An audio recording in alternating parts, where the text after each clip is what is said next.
मुसलमान नौजवानों को कौन समझाए? इन्हें तो सलमान खान की पड़ी है, इन्हें तो शाहरुख खान की पड़ी है, इन्हें तो वक्त के इन दहज्जों की पड़ी है जो वक्त के, जो इस्लाम के दुश्मन हैं, जो इस्लाम की तालीमात को मिसमार करते हैं। वही सलमान खान, वही शाहरुख खान इनके आइडियल हैं, इनके नमूना हैं। जो सलमान खान और शाहरुख खान यहूदियों के नक्शे कदम पर चलता, वही सलमान खान इनके आइडियल हैं।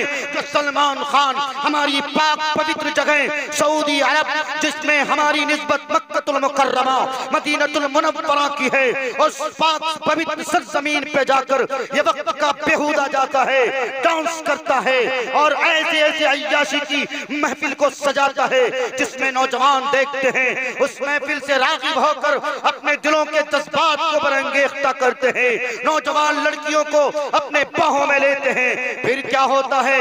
नफ्स की गुलामी होना शुरू हो जाती। शैतान जो हमारा दुश्मन है, उस शैतान जैसे दुश्मन को, उस मलून को हम मौका देते हैं। मेरे दोस्तों, मेरे कलमगो भाइयों, शायद आपको न मालूम हो, हजरत एक बहुत बड़े प्रोफेसर हैं, प्रोफेसर इलियास अब्बास साहब, जो अलीगढ़ मुस्लिम यूनिवर्सिटी के वाइस चांसलर पूर्व गुजर चुके हैं। उन्होंने एक किताब द आरएसएस के नाम से लिखी है। उस आरएसएस के चैप्टर में एक वाकया मैं आपको सिर्फ सुनाता हूँ, फिर उसके बाद हजरत बिलाल हबशी का वाकया सुनाऊंगा। आप सुनकर हैरान रह जाओगे।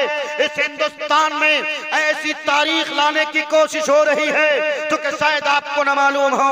जब आरएसएस की तहरीक वजूद में आ रही थी, क्योंकि इससे पहले मुस्लिम पर्सनल लॉ बोर्ड जो 1924 में, इससे पहले जमीयत उलमाए हिंद जो 1924 में, और भी मुस्लिम पर्सनल लॉ बोर्ड जो करीबन 1913 या कुछ में, मुझे पूरी तारीख सही मालूम नहीं, लेकिन मैं आपको बता दूं, जब ये तहरीक मुनज़्ज़म शक्ल में आ गई तब आरएसएस में खलबली मच गई।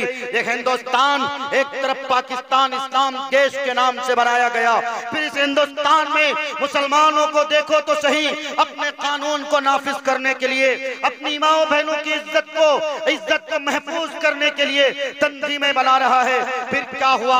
1925 में आरएसएस की तहरीक रखी गई, जिसका सबसे पहला सबक, जिसका सबसे पहला संदेश, जिसका सबसे पहला मैसेज क्या था?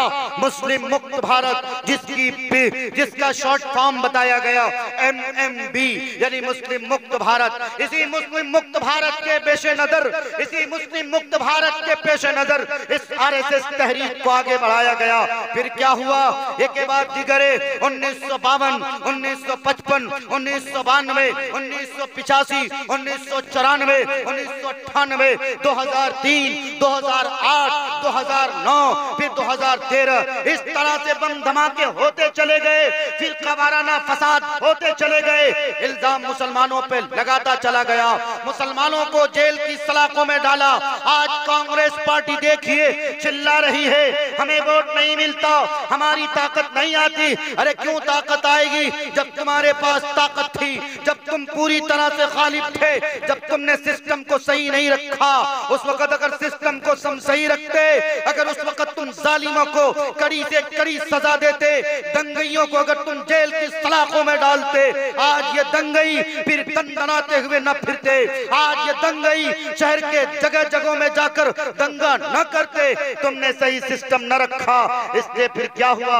वही आरएसएस जिसको तुमने गोद में दूध पिलाया, वही आरएसएस ने तुम्हारा बेड़ा गर्क किया, तुम्हारे ही थाली में खाकर उसी थाली में छेद किया। फिर क्या हुआ? 1994 में, हालांकि लिखा है अगरचे इससे पहले भी बीजेपी की हुकूमत बनी, लेकिन इस कदर धर्म के एतबार से भावनाओं को ठेस पहुंचाने वाली हुकूमत, इस तरह के गवर्नमेंट नहीं बने थे।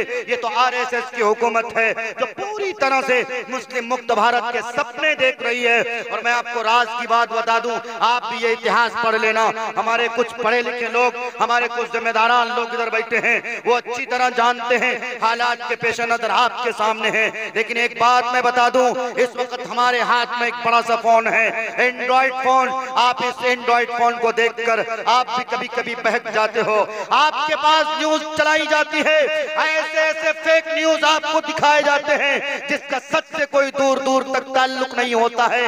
मैं आपको एक बात बता दूं मेरे दोस्तों, मेरे कलमा गो भाइयों, घबराने की जरूरत नहीं है। अल्लाह ने कहा है वला तहीनु वला तहजनु, घबराओ मत, टेंशन मत लो, तुम आपस में घबराने की जरूरत नहीं, मुसीबत में गिरफ्तार होने की जरूरत नहीं।